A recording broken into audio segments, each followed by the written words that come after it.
We started out looking at the material and decided that what we would do is set this up in such a way that we would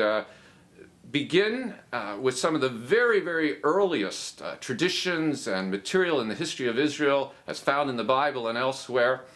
and look at that, especially in terms of the literature and how that literature works, say in Genesis, or with treaties and covenants, or with some of the issues surrounding the event of the Exodus. And starting from that point forward, we move forward in a sequence where we look at Judges, and then we look at the material surrounding the period of Saul and David and Solomon, the United Monarchy, and especially there we kind of overlap with an examination by someone like Dan Bodie on how that material, David as a figure,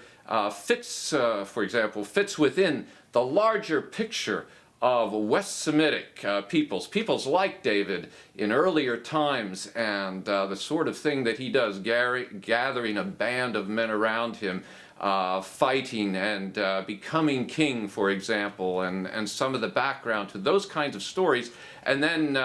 an expert in archaeology like Steve Ortiz moves us further with the sense of how that fits into the actual archaeological material there. Then we go 9th century, 8th century, 7th century, 6th century, 5th century BC, and on into the intertestamental period with experts in each one of these fields. And what they do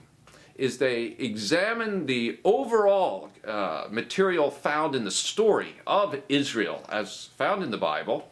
and then they also examine the major archaeological and textual sources and cover those, survey those,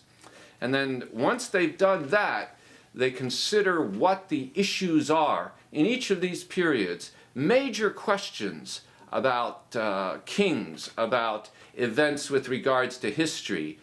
Did the events surrounding Sennacherib, the Assyrian king's invasion of Jerusalem, really take place? And what did that look like? When he got into Judah, did he actually conquer Jerusalem or not? And we do this with each century until we come up to the intertestamental period, where we have a lot more material to work with.